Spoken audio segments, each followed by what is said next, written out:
الحمد لله نحمده ونستعينه ونستغفره ونؤمن به ونتوكل عليه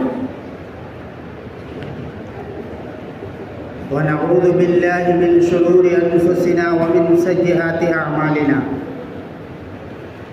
من يهده الله فلا مضل له ومن يضلله فلا هادي له ونشهد أن لا إله إلا الله وحده لا شريك له ولا نظير له ولا مشير له ولا معين له ونشهد أن سيدنا وسندنا وحبيبنا ومولانا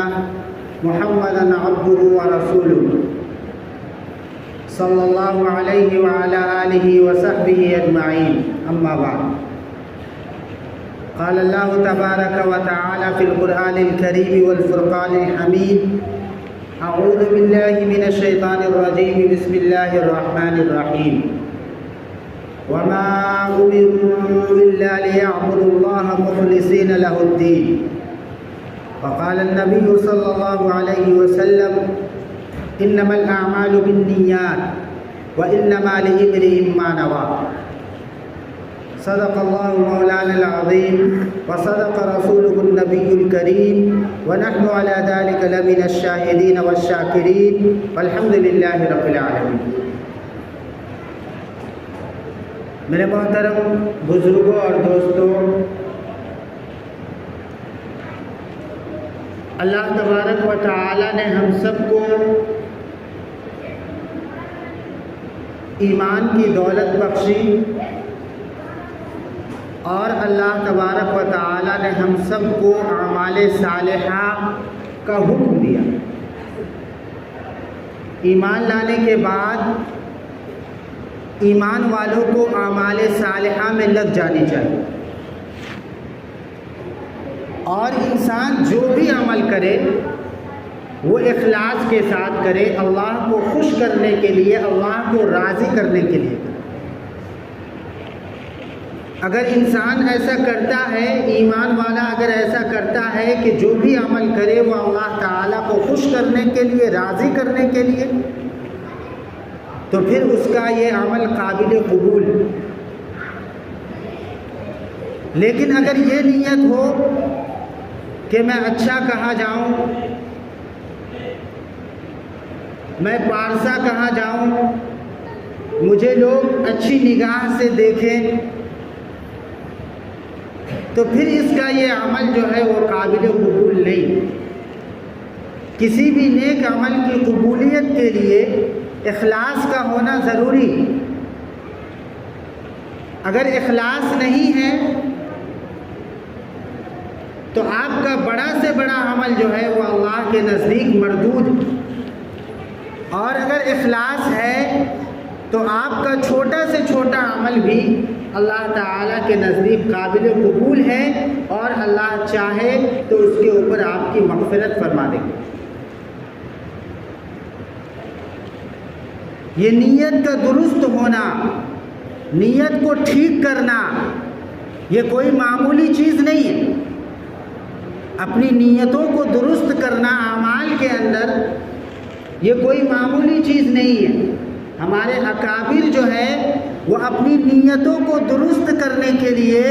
8 سال تک خانقاہ میں وقت لگاتے تھے. اپنے پیر، مرشد اور شیخ کے پاس 8 سال تک اپنی نیتوں کو درست کرنے کے لیے وقت لگاتے تھے کہ کیسے ہماری نیتیں جو ہے وہ درست ہو جائیں. ہم جو عمل کریں وہ صرف اور صرف اللہ تعالیٰ کے لیے ہو، اللہ کو خوش کرنے کے لیے ہو، اللہ کو راضی کرنے کے لیے ہو، اور کوئی دوسرا مقصد نہ ہو. اس کے لیے ہمارے اکابر بڑی محنت اور مشقت کیا کرتے ہیں. اس لیے تو حدیث پاک میں اللہ کے نبی صلی اللہ علیہ وسلم نے ارشاد فرمایا کہ انما الاعمال بالنیات، اعمال کا دار و مدار نیتوں کے اوپر. آپ کی نیت درست ہے تو آپ کا وہ عمل بھی درست، اور آپ کی نیت اگر فاسد ہے تو آپ کا وہ عمل بھی فاسد ہے. نیت کے صحیح ہونے سے وہ کام جائز بھی بنتا ہے اور ناجائز بھی بن جاتا ہے۔ اگر نیت صحیح اور درست ہے تو وہ کام آپ کا جائز ہو جائے گا، اور اگر آپ کی نیت جو ہے وہ فاسد ہے تو آپ کا وہ کام جو ہے وہ ناجائز اور حرام ہو جائے گا۔ حضرت مولانا یحییٰ رحمۃ اللہ علیہ کے بارے میں واقعہ لکھا ہے کہ وہ کنویں پر نہانے جاتے تھے، غسل کرنے کے لیے جاتے تھے، اور ان کے ساتھ ان کا شاگرد بھی جاتا تھا۔ ان کا شاگرد کنویں سے پانی نکال کر کے اور مولانا کے بدن پر پانی جو ہے وہ درجنوں ڈول جو ہے وہ پانی مولانا کے سر پر گراتا تھا، بدن پر گراتا تھا۔ مولانا کا ایک معتقد تھا، وہ جب اس راستے سے گزرتا تھا تو مولانا سے یہ کہتا تھا کہ مولانا آپ تو یہ کہتے ہیں کہ اسراف فضول خرچی نہیں کرنا چاہیے، اور خود آپ فضول خرچی کیے جا رہے ہیں۔ مولانا کا جو معتقد تھا، مولانا سے جن کو تعلق تھا، وہ جب اس راستے سے گزرتا تھا، مولانا کو جب بھی دیکھتا تھا نہاتے ہوئے کہ اس کا شاگرد اس کے بدن پر جو ہے وہ درجنوں بالٹی جو ہے وہ بدن پر پانی ڈال رہا ہے، تو وہ مولانا سے پوچھتا کہ مولانا آپ تو کہتے ہیں کہ کیا کہتے ہیں اسراف نہیں کرنا چاہیے، فضول خرچی نہیں کرنا چاہیے، اور آپ خود کر رہے ہیں۔ تو مولانا صرف ایک بات کہتے کہ تیرے لیے جائز، تیرے لیے ناجائز اور میرے لیے جائز، تیرے لیے ناجائز اور میرے لیے جائز۔ یہ بات کہہ کر کے وہ آدمی رخصت ہو جاتا، چلا جاتا۔ مولانا یہ بات کہہ دیتے، وہ آدمی رخصت ہو جاتا، چلا جاتا۔ ایک دن اس شخص کے پاس وقت تھا اور اس نے رک کر کے مولانا سے یہ بات کہی کہ مولانا آپ تو کہتے ہیں کہ اسراف نہیں کرنی چاہیے، اور آپ خود اسراف کر رہے ہیں، اور آپ کو جب میں یہ بات کہتا ہوں تو آپ یہ کہتے ہیں کہ تمہارے لیے ناجائز اور میرے لیے جائز۔ یہ بات مجھے سمجھ میں نہیں ہے،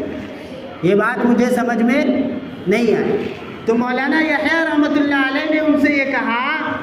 کہ یہ بتاؤ کہ تم جو غسل کرتے ہو، نہاتے ہو، تو کیا نیت کرتے ہو؟ کیا نیت کرتے ہو تم؟ تو اس نے جواب دیا کہ میں یہی نیت کرتا ہوں تاکہ میرے بدن سے میل کچیل جو ہے وہ دور ہو جائے، ختم ہو جائے، میرے بدن کی بدبو جو ہے وہ ختم ہو جائے، میرے بدن سے میل کچیل جو ہے وہ دور ہو جائے، میں یہی نیت کرتا ہوں۔ تو بولے جب تم یہ نیت کرتے ہو کہ میرے بدن سے میل کچیل دور ہو جائے اور میرے بدن سے بدبو دور ہو جائے، تو اب تم کو لمیٹڈ پانی خرچ کرنا پڑے گا، ایک لمٹ سے پانی خرچ کرنا پڑے گا، اور 3-4 بالٹی کے اندر تمہیں اپنی ضرورت کو پوری کرنی پڑے گی۔ تو شخص نے کہا کہ مولانا آپ کیا نیت کرتے ہیں؟ تو مولانا نے جواب دیا کہ میں نیت کرتا ہوں کہ مجھے ٹھنڈک حاصل کرنی، مجھے پانی سے ٹھنڈک حاصل کرنی ہے، مجھے گرمی لگ رہی ہے، میرا مزاج جو ہے وہ گرم ہے، اور میں ٹھنڈک حاصل کرنے کے لیے غسل کر رہا ہوں، تو میں جتنا بھی پانی خرچ کروں میرے لیے کوئی حساب کتاب نہیں، اس لیے کہ میں ٹھنڈک حاصل کرنے کے لیے کر رہا ہوں، اور ٹھنڈک حاصل کرنے کی غرض سے میں سینکڑوں بالٹی اپنے اوپر بہا لوں تو مجھے یہ اسراف نہیں کہلائے۔ لیکن جب میں اس نیت سے کہ میں اپنے بدن سے ناپاکی کو دور کر رہا ہوں، یا اپنے بدن سے کیا کہتے ہیں میل کچیل اور بدبو کو دور کر رہا ہوں، تو ایسی صورت کے اندر آپ کو لمیٹڈ، ایک لمٹ کے اندر آپ کو پانی خرچ کرنا پڑے گا۔ اس لمٹ سے آپ تجاوز کریں گے تو وہ اسراف کہلائے گا اور گناہ کہلائے گا۔ تو بتائیے ایک ہی عمل ہے نہانے کا عمل، لیکن نیت کے بدلنے سے اور نیت کے چینج ہونے سے وہ عمل جائز بھی ہوتا ہے، وہ عمل ناجائز بھی ہوتا ہے، وہ عمل جائز بھی ہوتا ہے اور وہ عمل ناجائز بھی ہو جاتا ہے۔ تو اپنے اعمال کے اندر نیتوں کو درست کیجیے، نیتوں کو ٹھیک کیجیے۔ آپ مسجد کے اندر آتے ہیں، اسی مسجد کے اندر آنے کی سینکڑوں نیتیں ہو سکتی ہیں، اسی مسجد کے اندر آنے کی سینکڑوں نیتیں ہو سکتی ہیں۔ مثال کے طور پر ایک آدمی مسجد کے اندر آیا اور وہ یہ نیت کیا کہ میں اس وجہ سے مسجد کے اندر جا رہا ہوں کہ منادی اذان دینے والے نے مجھے بلایا ہے، منادی نے ندا دیا ہے، آواز دیا ہے، میں اس منادی کی آواز پر لبیک کہتے ہوئے میں مسجد جا رہا ہوں تو اس کو اس کا ثواب بھی ملے۔ ساتھ میں اس نے یہ بھی نیت کر لیا کہ میں مسجد کے اندر جا رہا ہوں اس نیت سے تاکہ مسجد کی آبادی، مسجد کو آباد کرنے کا حکم دیا گیا ہے، اور میں جاؤں گا تو مسجد آباد ہوگی تو اس کو اس کا بھی ثواب ملے۔ اس نے یہ بھی نیت کر لیا کہ میں مسجد جا رہا ہوں تو مسجد میں میں اعتکاف کی نیت سے جاؤں گا، اور اعتکاف کر کے اعتکاف کی نیت سے میں مسجد میں بیٹھوں گا تو اس کو اس کا بھی ثواب ملے۔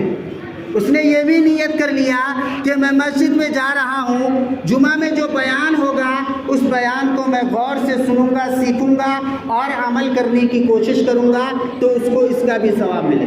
اس نے یہ بھی نیت کر لیا کہ میں مسجد میں جاؤں گا اور مسجد میں جا کر کے یکسوئی کے ساتھ اللہ تعالیٰ سے لو لگاؤں گا، کسی سے بات چیت نہیں کروں گا تو اس کو اس کا بھی ثواب ملے۔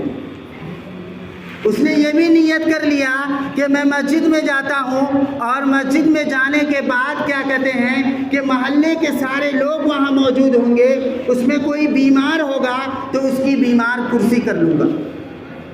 کوئی بیمار ہوگا تو اس کی بیمار کرسی کر لوں گا، کوئی غم زدہ ہوگا تو اس کے غم کا مداوع کر دوں گا، اس کے غم میں شامل ہو جاؤں گا تو اس کو اس کا بھی ثواب ملے۔ تو ایک عمل کے اندر آدمی مختلف نیت کر سکتا ہے اور اللہ تبارک و تعالی ان تمام نیتوں کا ثواب جو ہے وہ اس آدمی کو عطا فرما دیتے ہیں۔ تو سارے عمل کا دار و مدار نیتوں کے اوپر، انما الاعمال بالنیات وانما لامرئ ما نوى، اور انسان کو وہی ملے گا جس کی اس نے نیت کی۔ اس لیے اپنی نیت کو خالص بنائیے، اپنی نیت کو ہر عمل کے اندر خالص بنائیے۔ دکھاوا، ریا، نام و نمود اور شہرت سے اپنے آپ کو بچائیے، ورنہ آپ کا عمل جو ہے وہ مردود ہو جائے گا اور آپ کے عمل پر کوئی ثواب نہیں ملے گا۔ حدیث پاک میں اللہ کے رسول صلی اللہ علیہ وسلم نے ایک واقعہ بیان کیا کہ بنی اسرائیل کا ایک شخص تھا، اس نے یہ نیت کیا کہ میں آج رات جو ہے وہ چھپ کر کے صدقہ کروں گا۔ بنی اسرائیل میں ایک شخص تھا، اس نے یہ نیت کیا کہ آج رات میں چھپ کر کے صدقہ کروں گا، اور اس نے صدقہ جو ہے وہ ایک چور آدمی کے ہاتھ میں دے دیا۔ رات کے اندھیرے میں وہ چور آدمی کے ہاتھ میں صدقہ کر دیا، دے دیا۔ اب صبح کو لوگوں کے درمیان چیمی گوئیاں شروع ہوئی کہ ایک چور کو صدقہ دیا گیا، ایک چور کو صدقہ دیا گیا ہے۔ تو اس آدمی نے یہ کہا کہ اے اللہ، چور کو صدقہ دینے میں بھی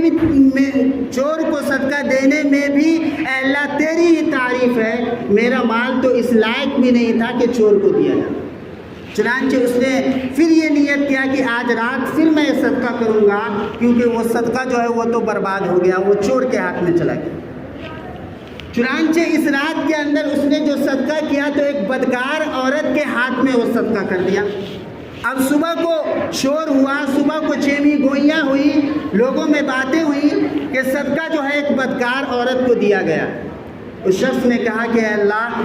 بدکار عورت کو صدقہ دینے میں بھی تیری ہی تعریف ہے، میرا مال تو اس لائق بھی نہیں تھا کہ میں بدکار عورت کو میں صدقہ کرتا۔ چنانچہ اس نے پھر یہ نیت کی کہ میں آج رات میں پھر صدقہ کروں گا۔ چنانچہ اس رات میں اس نے مالدار شخص کے ہاتھ میں صدقہ کر دیا۔